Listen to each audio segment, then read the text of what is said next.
الحمد لله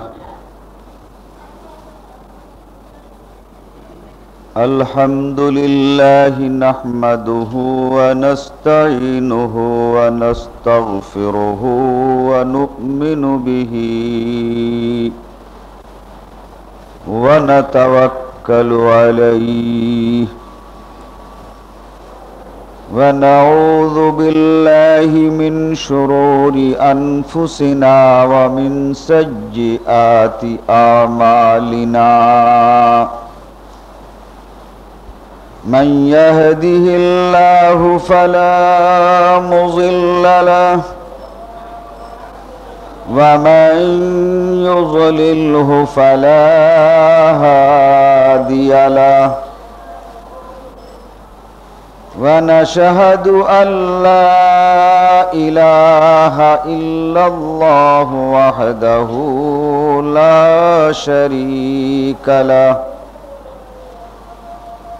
ونشهد أن محمدًا عبده ورسوله أما بعد فإن خير الحديث كتاب الله وخير الهدي هدي محمد صلى الله عليه وسلم وشر الأمور محدثاتها وكل محدثة بدعة وكل بدعة ضلالة وكل ضلالة في النار أعوذ بالله من الشيطان الرجيم بسم الله الرحمن الرحيم والأرض مددناها وألقينا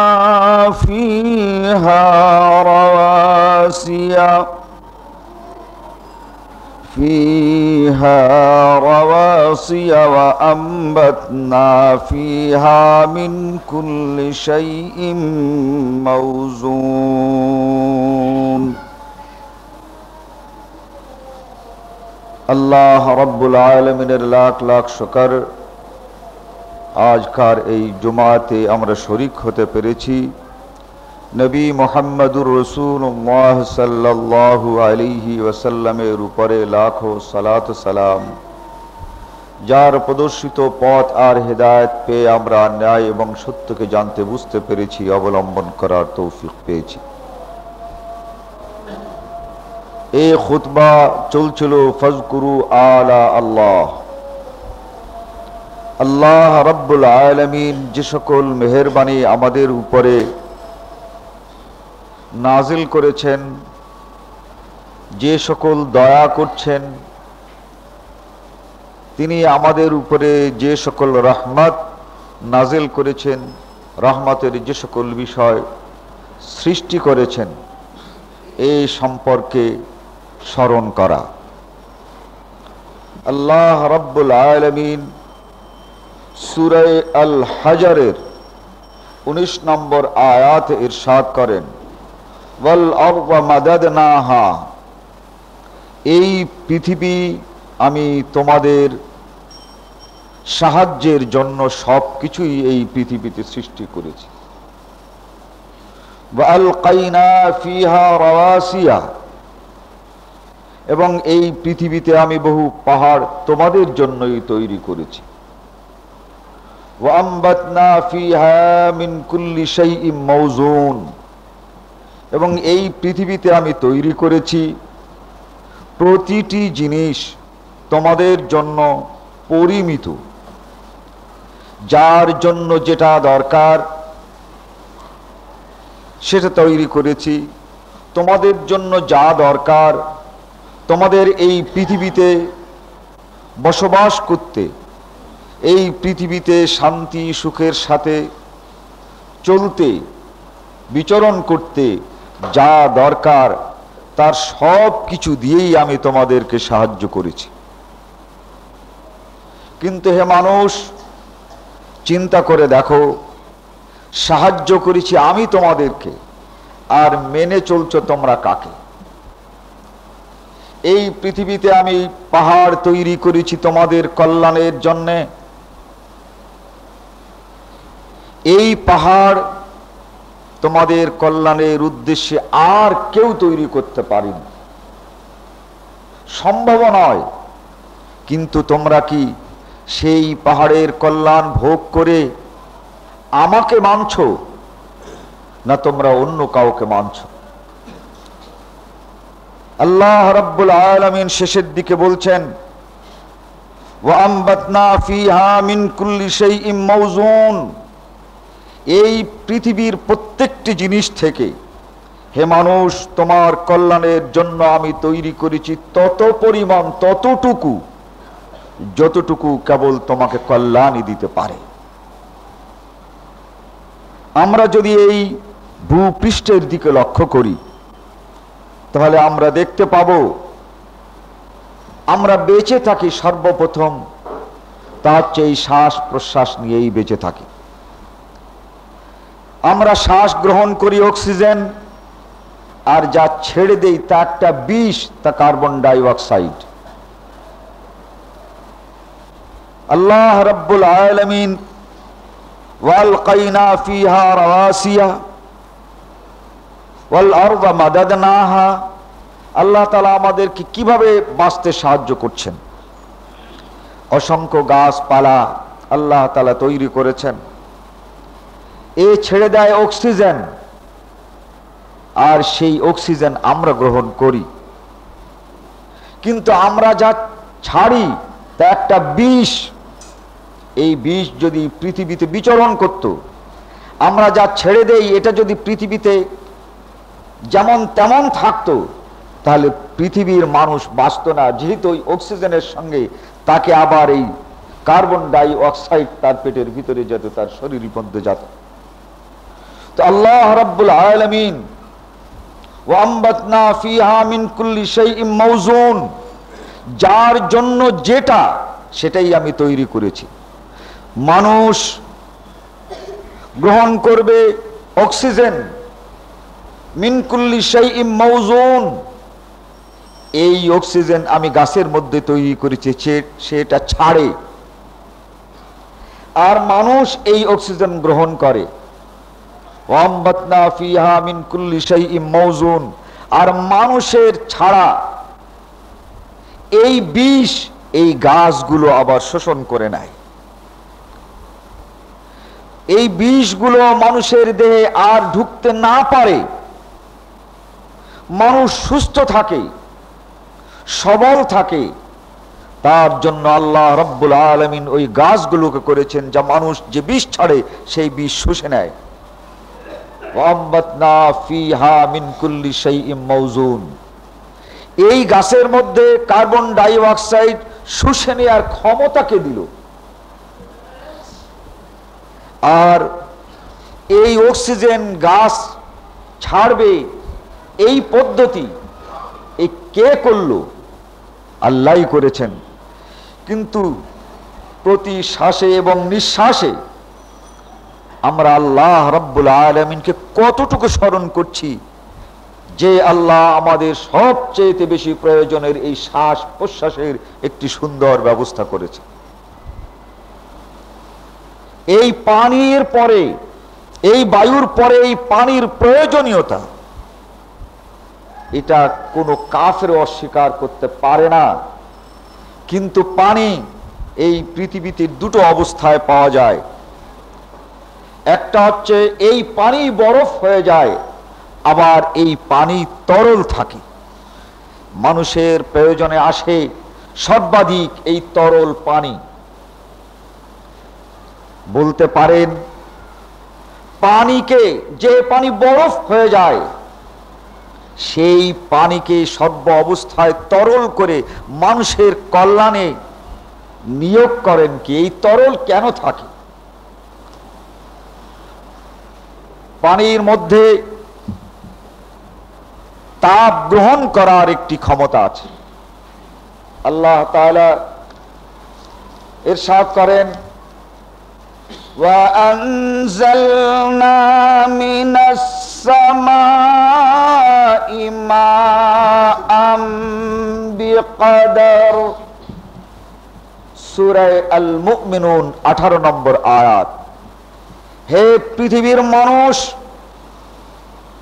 এই যে পানি তোমরা দেখো, এই পানির মধ্যে আমি একটি দারুণ শক্তি দিয়েছি, বেকদর, কুদরত দিয়েছি, ক্ষমতা দিয়েছি। সেই ক্ষমতা হলো এই সূর্যের এই রশ্মি। পানি শোষণ করে নেয়। যেমন ব্লটিং পেপার আগে ছিল, এই কালি দিয়ে লিখবার পর তার উপরে এই ব্লটিং পেপার যদি চাপানো হতো তাহলে ওটা শোষণ করে নিত। এই রকমের শোষণ করার ক্ষমতা আছে। পানি শোষণ করে সূর্যের কিরণ 40 সেন্টিমিটার। 40 সেন্টিমিটার, 40 সেন্টিমিটার এই গরম পানি শোষণ করে নেয়। এই 40 সেন্টিমিটার শোষণ করে নেয়ার কারণেই এই পানি আজ তরল আছে। যদি পানি সূর্যের আলো 40 সেন্টিমিটার নিজের মধ্যে ধরে রাখতে না পারত, তাহলে এই পানি বরফ হয়ে যেত। আর এই বরফ পানি আপনার আমার কারো কোনো কিভাবে কাজে আসত?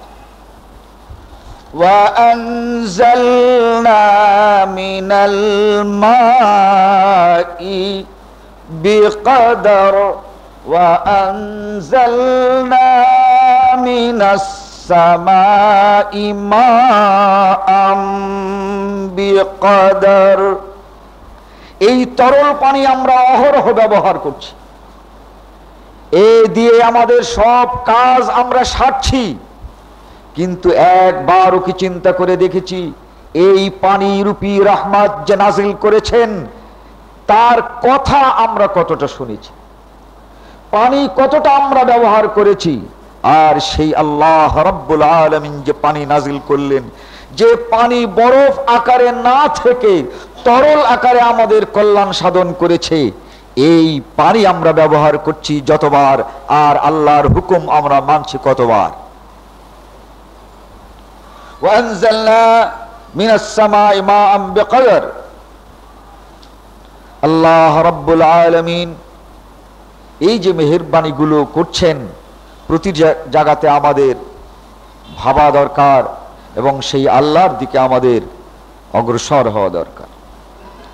আল্লাহ রাব্বুল আলামিন ইরশাদ করেন, وَكُلَّ شَيْءٍ عِندَهُ بِمِقْدَارٍ,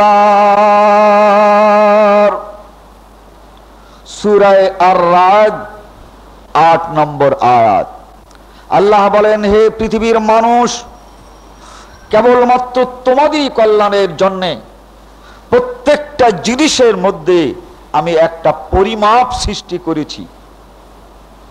এই মাপের চেয়েতে যদি বেশি কিছু হয়ে যায়, বিপর্যয় ঘটে। এই মাপের চেয়েতে যদি কম কোথাও হয়ে যায়, তাহলে সেখানে বিপদ ঘটে। এই যে এই পৃথিবী, কথায় কথায় বলে থাকি যে এই পৃথিবী অন্য অন্য গ্রহের তুলনায় খুব ছোট্ট একটা গ্রহ। সূর্যের তুলনায় খুব ছোট, বুধের তুলনায় খুব ছোট, বৃহস্পতির তুলনায় খুব ছোট, বলি না খুব ছোট। চিন্তা করে দেখেছেন এটা ছোট হয়েছে কেন? আমরা ভেবে দেখেছি এটা ছোটটা হলো কেন?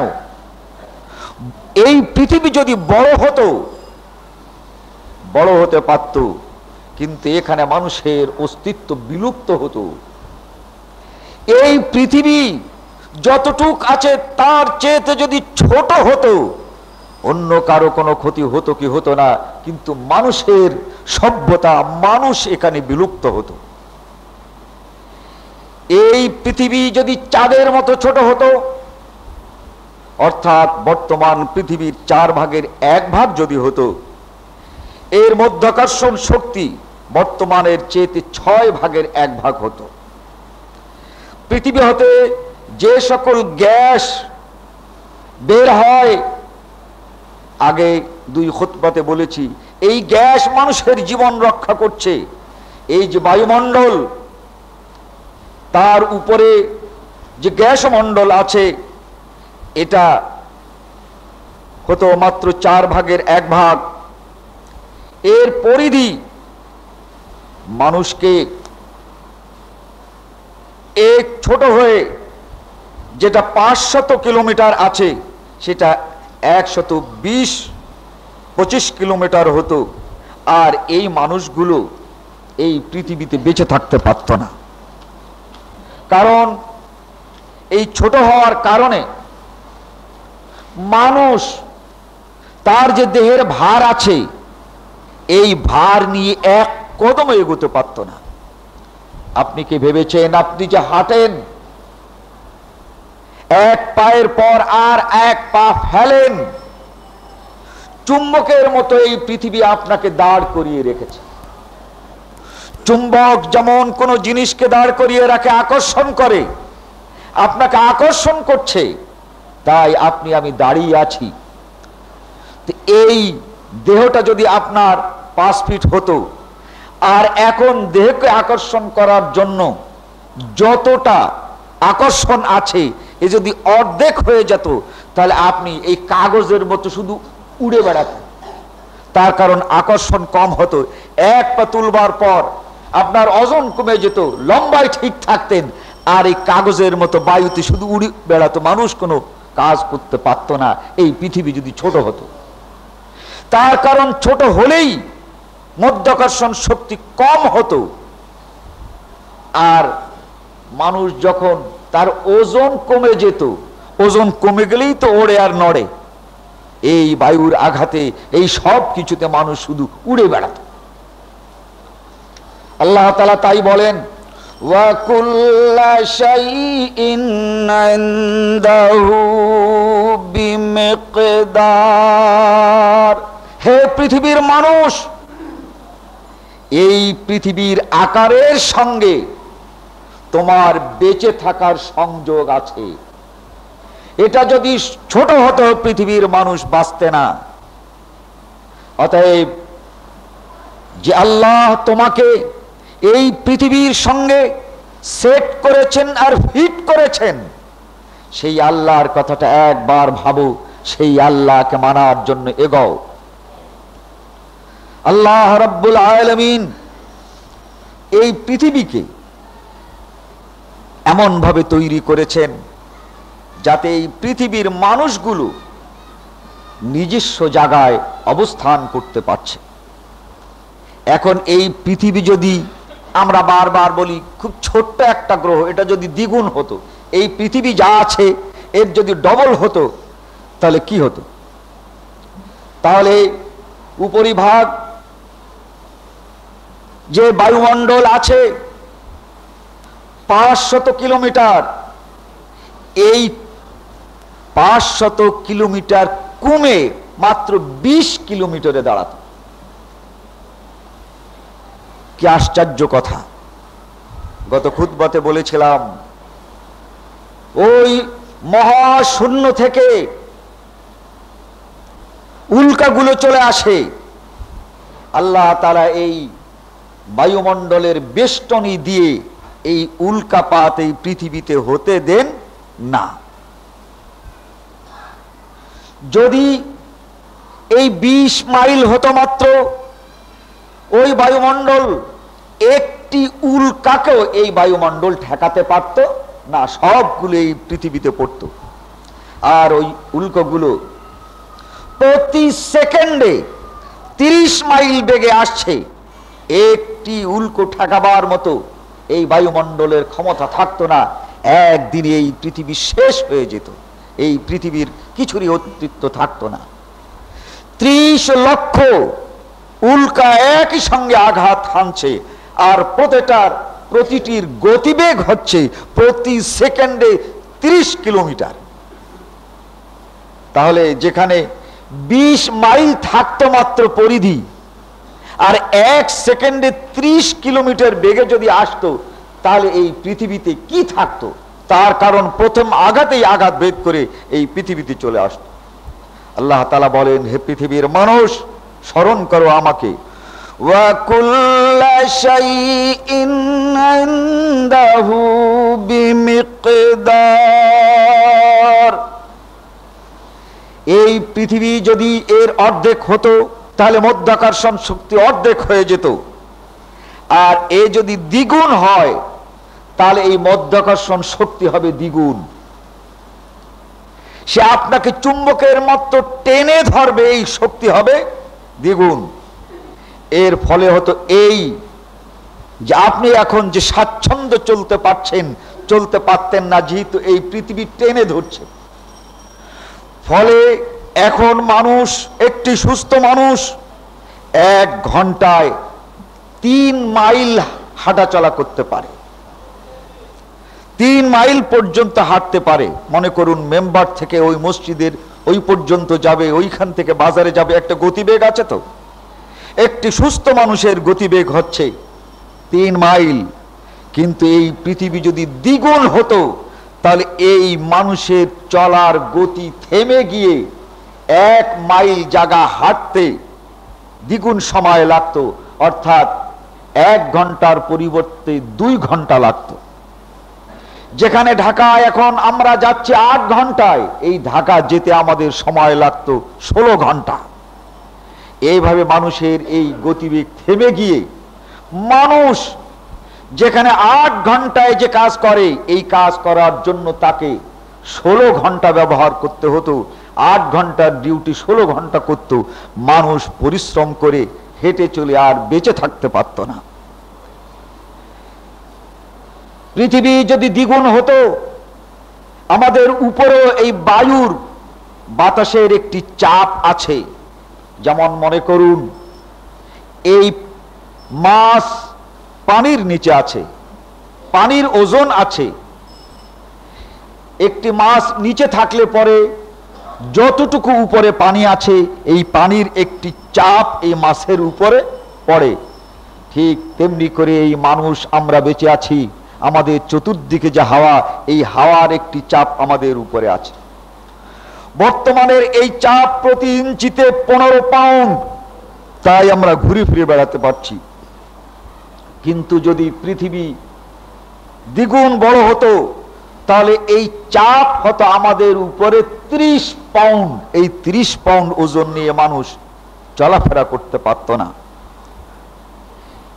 মানুষ যে জায়গাতে একবার শীত হতো, সে জায়গা থেকে শীত আর কোনোদিন সরত না। আর এই দ্বিগুণ হওয়ার সময় যেখানে গরম গ্রীষ্মকাল, এই গ্রীষ্মকাল সেখান থেকে আর কোনোদিন সরত না।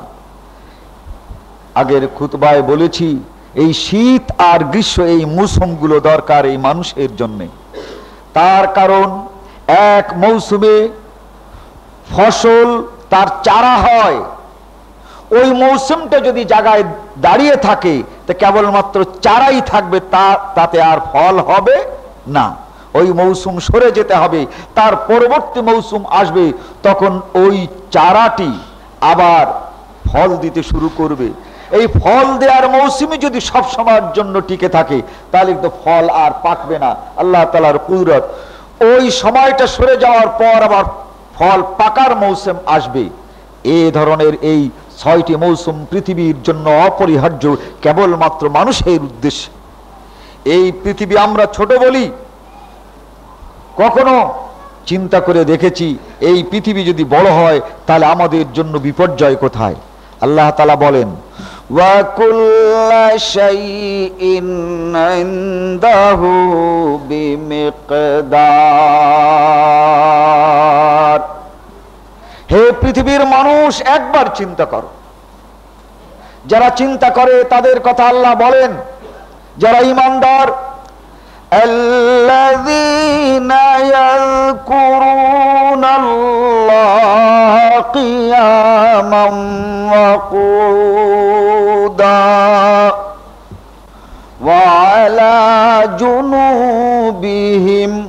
ওয়ায়াতাফাক্কারুনা ফি খালকিস সামাওয়াতি ওয়াল আরদ। যারা ঈমানদার সে দাঁড়িয়ে থাকুক, সে শুয়েই থাকুক, বসেই থাকুক, সর্ব অবস্থায় আল্লাহর জিকির করে। কিভাবে? ফি খালকিস সামাওয়াতি ওয়াল আরদ, এই আসমান ও জমিন থেকে সে যে সুবিধা পাচ্ছে এই সুবিধাগুলোর কথা চিন্তা করে। এই আসমান যদি না হতো, এই জমিন যদি না হতো, এই পানি যদি না হতো, এই বায়ু যদি না হতো, তাহলে আমি কোথায় থাকতাম, আমাদের কি হতো? এইভাবে একটি ঈমানদার চিন্তা করে। আল্লাযীনা ইয়াযকুরুনাল্লাহা কিয়ামান ওয়া কুউদান ওয়া আলা জুনুবিহিম ওয়া ইয়াতাফাক্কারুনা ফী খালকিস সামাওয়াতি ওয়াল আরদ। সে চিন্তা করত এই পৃথিবীর বুকে আল্লাহ তাআলা যা সৃষ্টি করেছেন ওর মধ্যে আমাদের কল্যাণ আসছে, যদি এটা আল্লাহ তাআলা না করতেন তাহলে কি হতো? আর যারা ঈমানদার নয় তারা কেবলমাত্র নিজের কথাই চিন্তা করে, এই সৃষ্টির কথা একবারও চিন্তা করে না, নিজের স্বার্থই শুধু দেখে। যারা এভাবে কেবলমাত্র নিজের সুখ ও স্বাচ্ছন্দ্যের কথাই চিন্তা করে, আল্লাহর এই সৃষ্টি সম্পর্কে চিন্তা করে না, তারা কখনোই আল্লাহর দিকে ঝুঁকে পড়তে পারে না, আল্লাহর দিকে অগ্রসর হতে পারে না। সূর্যের পাশ দিয়ে এই পৃথিবী ঘুরছে। সূর্য আর পৃথিবীর যতটুক দূরত্ব আছে এর চেয়েতে যদি সে দূরে সরে যেত, এই পৃথিবী যদি পৃথিবীর কাছে সরে আসত, এই পৃথিবী যদি সূর্যের কাছে সরে আসতো তাহলে কি হতো? আল্লাহ বলেন, আমি একটি নির্ধারিত সীমারেখা তৈরি করেছি। ওয়াল কামারা কদ্দারনাহু মানাজিলা হাত্তা আদাকাল উরজুনিল কাদিম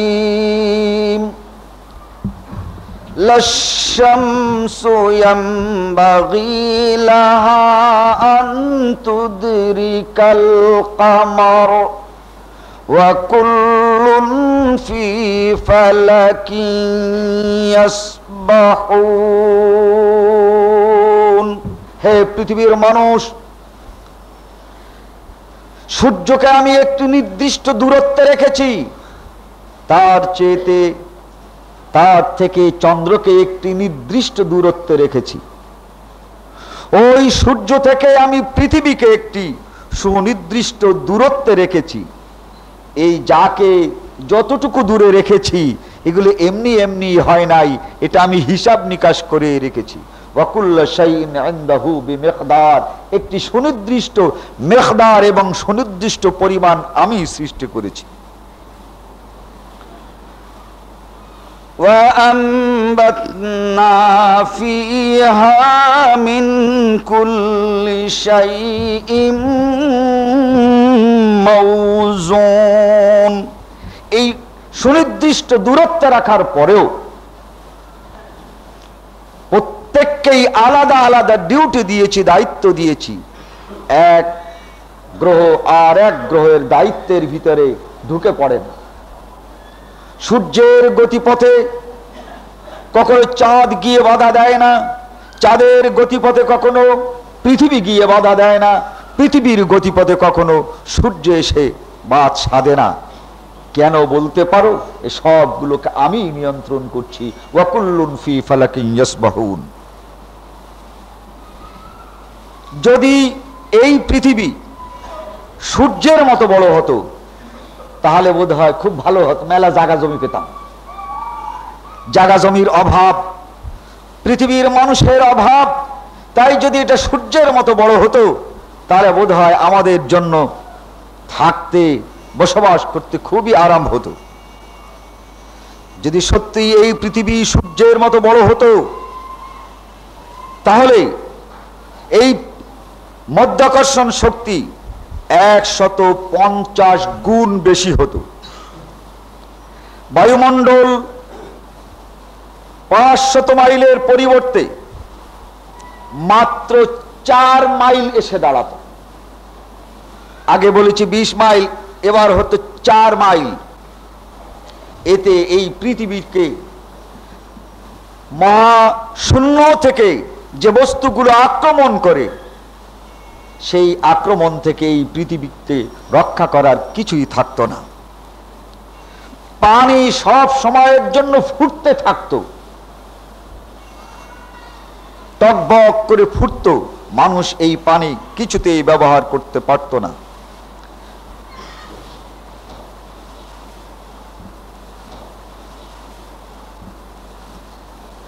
বৈজ্ঞানিকরা বলেন এই পানি এত গরম হতো যে একটি আন্ডা এই পানির মধ্যে দিলে 20 সেকেন্ডের ভিতরে এই আন্ডাটা সিদ্ধ হয়ে যেত। তাহলে চিন্তা করতে পারেন কত গরম হতো।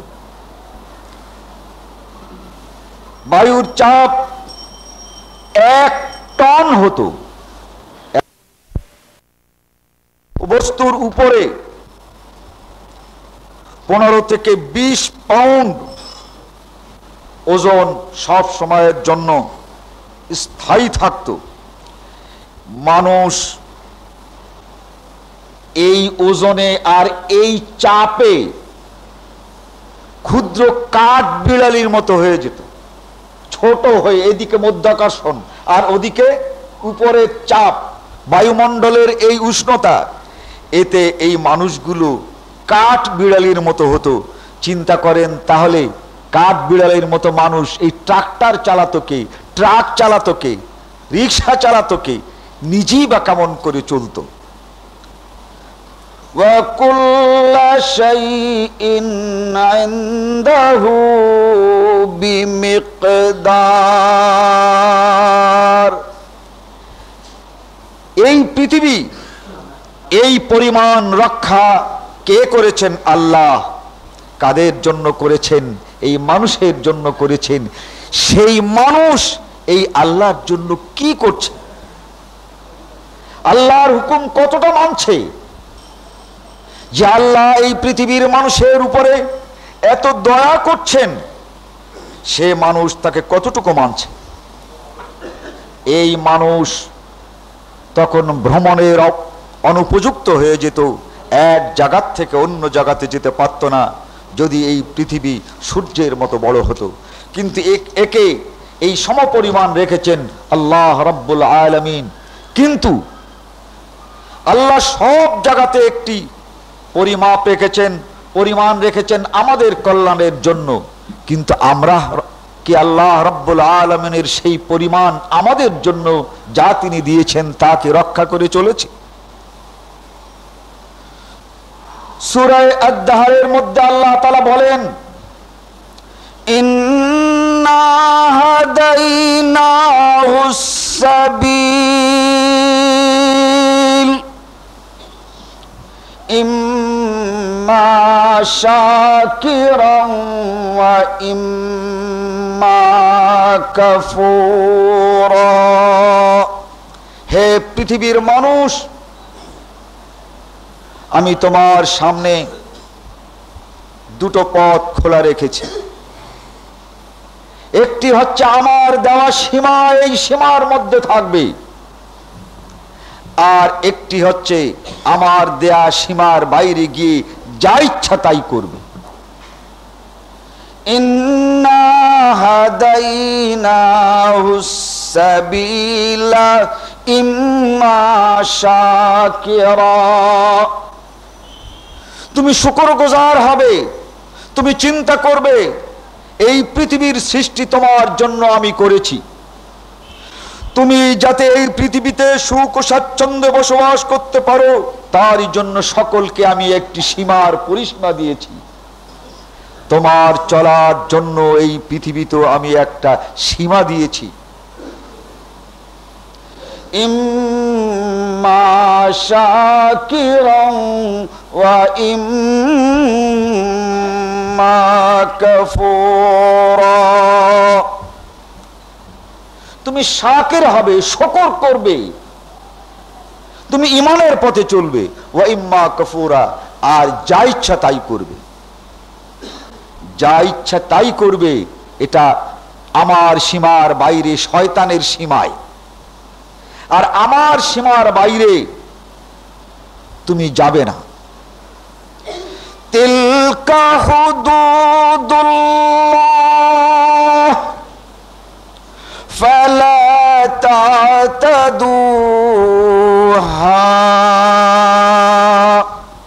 আমি যে সীমা দিয়েছি তোমার জন্য, সেই সীমার বাইরে তুমি যাবে না। এই সীমা আল্লাহ সর্বক্ষেত্রেই দিয়েছেন। নামাজ ফরজ 5 ওয়াক্ত, একটা সীমা, 6 ওয়াক্ত নামাজ ফরজ নাই। কিছু লোক আছে প্রশ্ন করেছে যে নফল নামাজ আমি কত রাকাত পড়তে পারবো? নামাজ যখন নফল, লোকটি মনে করেছেন যে যত ইচ্ছা ততই বুঝি পড়া যায়। না, নবী মুহাম্মদুর রাসূলুল্লাহ সাল্লাল্লাহু আলাইহি ওয়াসাল্লাম ফরজের জন্য যেমন সীমা দিয়েছেন, নফল নামাজ তিনি আদায় করে নফল নামাজেরও সীমা দিয়েছেন। সুন্নত নামাজগুলো পড়ে তিনি সুন্নত নামাজের সীমা দিয়েছেন। তিনি রোজা রেখে ফরজ রোজা রাখার সীমা দিয়েছেন। সুন্নত নফল রোজা রেখে সুন্নত নফল রোজার সীমা দিয়েছেন। তিনি দান খায়রাত করার সীমা, যাকাত, সাদকায়ে ফিতর এবং দানের সীমা রেখেছেন। বলেন নাই তোমার কাছে যা আছে সব খরচ করে ফেলো। আল্লাহ তাআলা বলেন وَآتِ ذَا الْقُرْبَى حَقَّهُ وَالْمِسْكِينَ وَابْنَ السَّبِيلِ। সূরা বনী ইসরাইলের প্রথম 1-2 রুকু পরে وَآتِ ذَا الْقُرْبَى, পিতামাতার জন্য খরচ করো, আত্মীয় পরিজনের জন্য খরচ করো, যারা ঠেকা তাদের জন্য খরচ করো। কিন্তু একটা কথা শুনে রাখো, ওয়ালা তুবাযির তাবযীরা, বেশি খরচ করবে না। তাহলে বোঝা যাচ্ছে খরচ করার বেশি করা যাবে না, কার চাইতে বেশি করা যাবে না। ওয়ালা তুবাযির তাবযীরা, আগে খরচ করার কথা বলেছেন পিতামাতার জন্যে, সন্তান সন্ততির জন্যে, আত্মীয় স্বজনের জন্যে, পাড়া প্রতিবেশীর জন্য খরচ করার কথা বলেছেন। এরপরে বলছেন ওয়ালা তুবাযির তাবযীরা, বেশি খরচ করবে না। এই খরচ তুমি করো, কিন্তু যা প্রয়োজন তার চেয়ে বেশি করো না। যা দরকার তার চেয়ে বেশি করো না। কেন? যদি বেশি করো তাহলে কি হবে? বলে শয়তান তোমার সম্পদ নষ্ট করে তোমাকে ফকির বানাতে চায়। পাড়া প্রতিবেশীর জন্য খরচ করতে করতে একেবারে আনন্দে কিছুই রাখলে না, সবই দিয়ে দিলে। শয়তান কিন্তু এটা চায়, আল্লাহ কিন্তু ওটা চান না। পার্থক্য আমাদের বুঝতে হবে। আল্লাহ চান পরিমিত খরচ করো, তাদের খরচ করার পর তোমার খরচটা তুমি রেখে তাদের জন্য খরচ করো। কি রকমের? ইয়াসআলুনাকা মাযা ইউনফিকুন,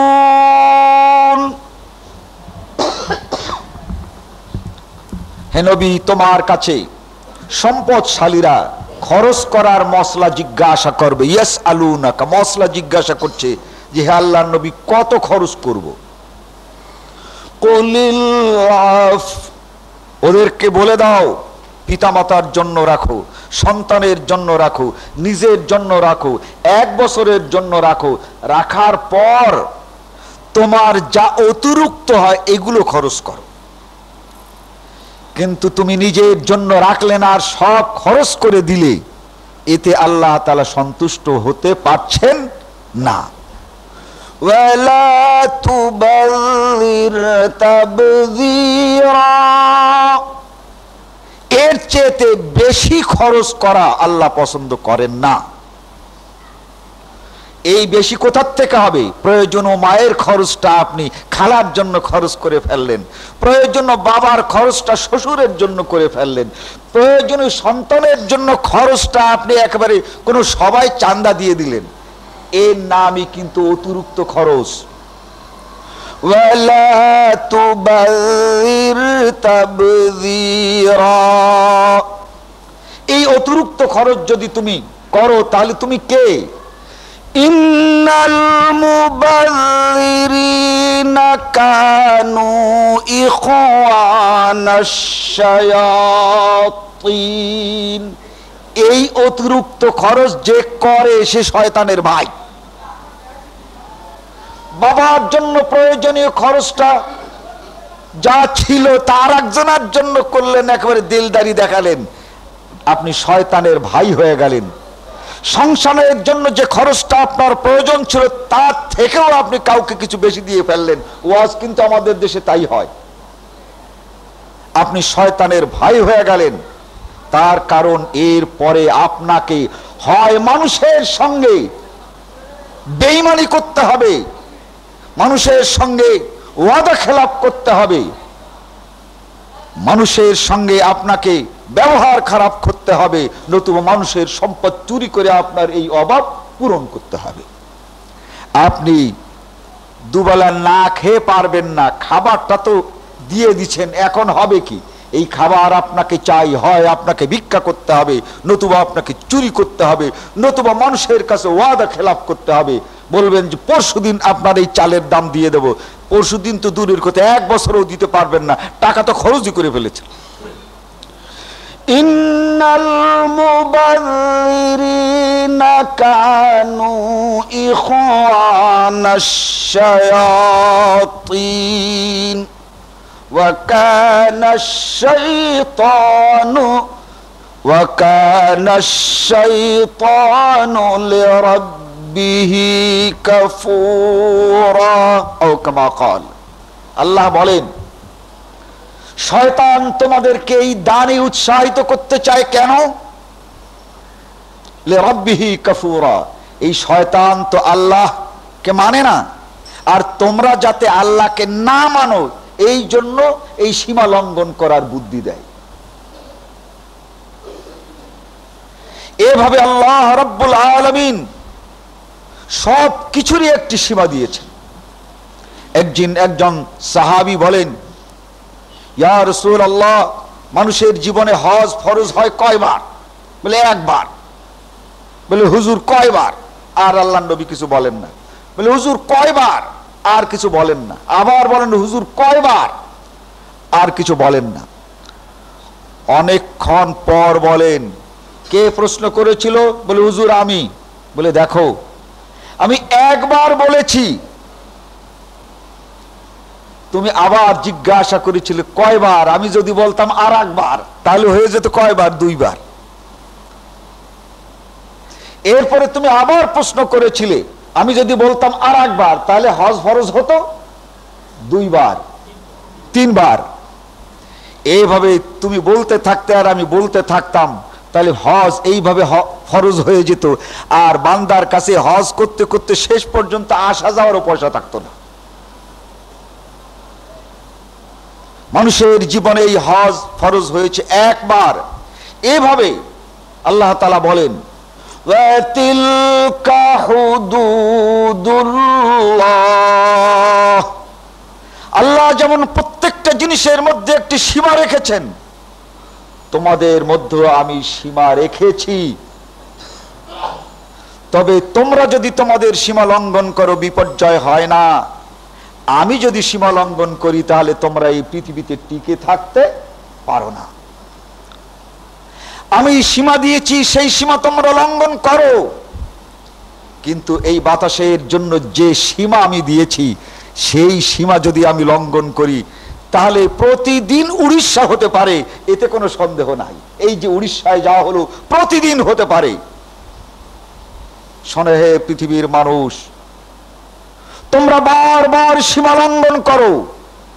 ওয়ায়াফু আন কাসীর যাহারাল ফাসাদু ফিল বাররি ওয়াল বাহরি বিমা কাসাবাত আইদিন নাস।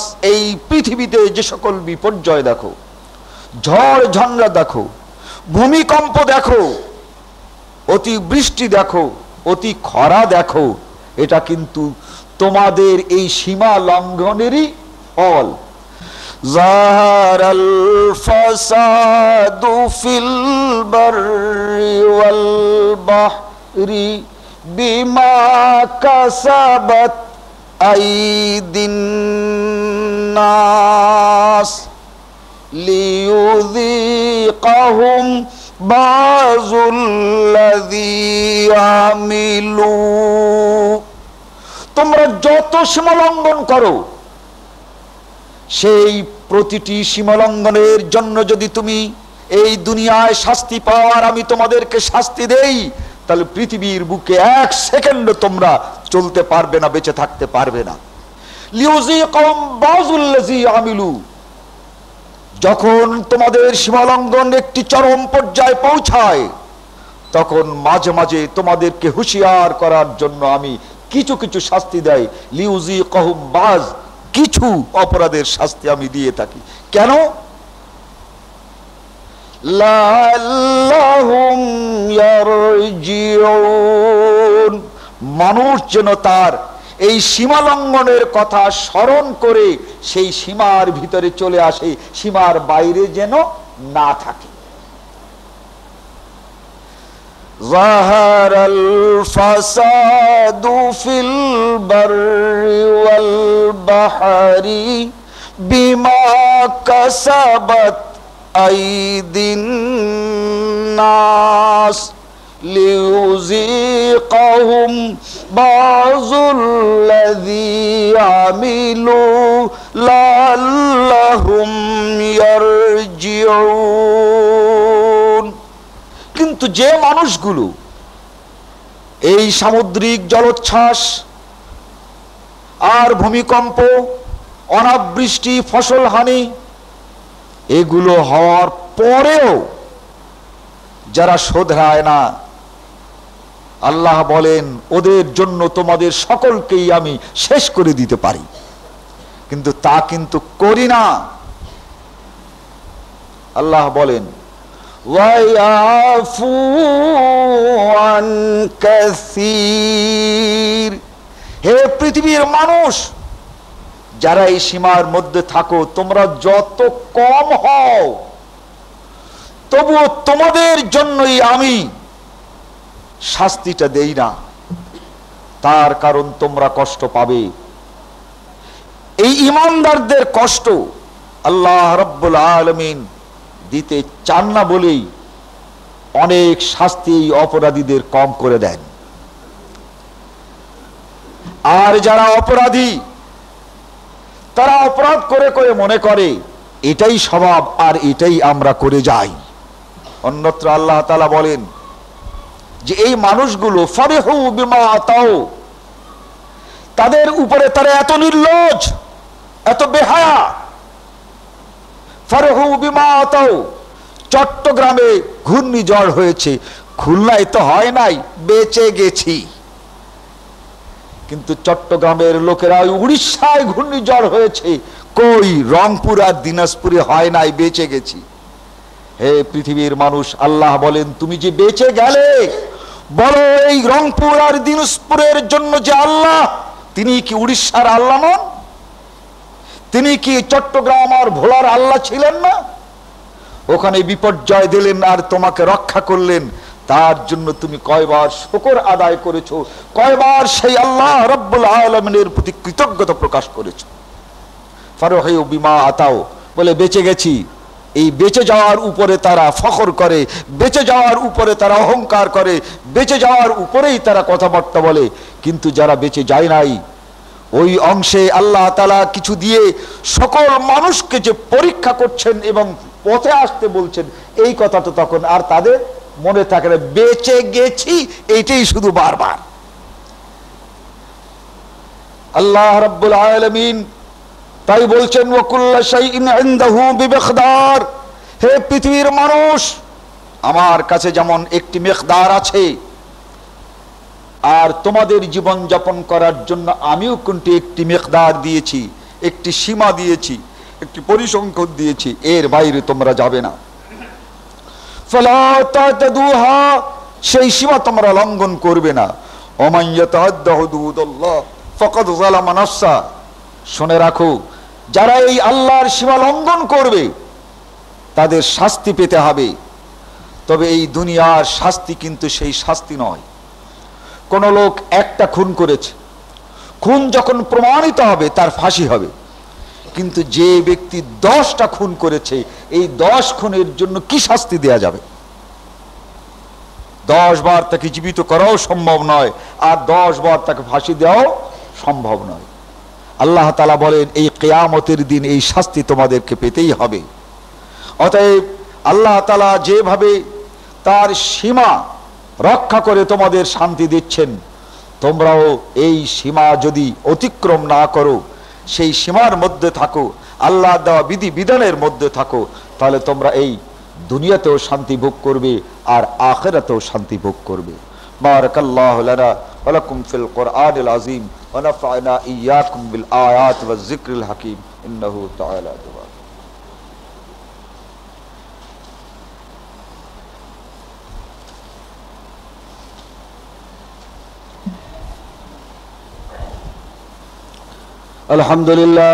আলহামদুলিল্লাহ নাহমাদুহু ওয়া নাস্তাঈনুহু ওয়া নাস্তাগফিরুহু ওয়া নু'মিনু বিহি ওয়া নাতাওয়াক্কালু আলাইহি ওয়া নাউযু বিল্লাহি মিন শুরুরি আনফুসিনা ওয়া মিন সাইয়্যাতি আ'মালিনা মান ইয়াহদিহিল্লাহু ফালা মুযিল্লা লাহু ওয়া মান ইউযলিলহু ফালা হাদিয়া লাহু ওয়া নাশহাদু আন লা ইলাহা ইল্লাল্লাহু ওয়াহদাহু লা শারীকা লাহু ওয়া নাশহাদু আন্না মুহাম্মাদান আবদুহু ওয়া রাসূলুহু আম্মা বা'দ। আউযু বিল্লাহি মিনাশ শাইতানির রাজীম। বিসমিল্লাহির রহমানির রহিম। ইন্নাল্লাহা ওয়া মালাইকাতাহু ইউসাল্লুনা আলান নবী ইয়া আইয়ুহাল্লাযীনা আমানু সাল্লু আলাইহি ওয়া সাল্লিমু তাসলিমা। আল্লাহুম্মা সাল্লি আলা মুহাম্মাদিন ওয়া আলা আলি মুহাম্মাদিন কামা সাল্লাইতা আলা ইব্রাহিম ওয়া আলা আলি ইব্রাহিম ইন্নাকা হামিদুম মাজিদ। আল্লাহুম্মা বারিক আলা মুহাম্মাদিন ওয়া আলা আলি মুহাম্মাদিন কামা বারাকতা আলা ইব্রাহিম ওয়া আলা আলি ইব্রাহিম ইন্নাকা হামিদুম মাজিদ।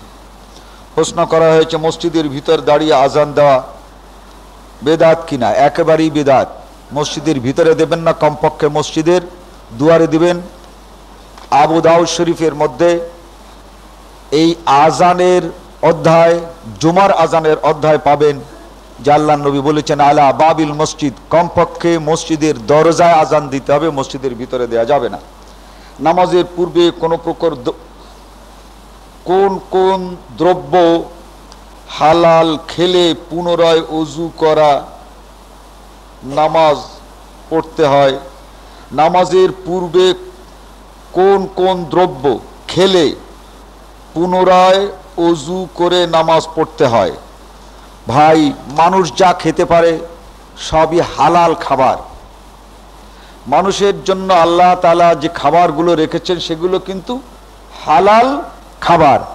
আর হালাল খাবার কোনোটা খেলে উযু করা লাগে না, একটি বাদে। তা হচ্ছে আল্লাহর নবী ইরশাদ করেছেন, উটের গোশত যদি কেউ খায়, উটের গোশত, তাহলে তার যদি উযু থাকেও তাহলে পুনরায় উযু করে নামাজ পড়তে হবে। এই একটি মাত্র জিনিস আছে যা উটের গোশত। আপনারা এই উযুর অধ্যায়, বিশেষ করে যেখানে মিশকাত শরীফে আছে যে উযু নষ্ট হয় কিসে কিসে, এখানে এই হাদিসটা পাবেন। কোন কোন কারণে বিড়াল হত্যা করিলে তার ওজনের সমপরিমাণ লবণ দান করিতে হয়, এ কথা কি সত্য? সহিহ হাদিসে আছে কি? না ভাই, বিড়াল আপনি মারবেন না। এখন যদি মারার কোনো কারণই ঘটে থাকে, তা হচ্ছে একমাত্র বিড়ালের পাগল হয়ে যাওয়া।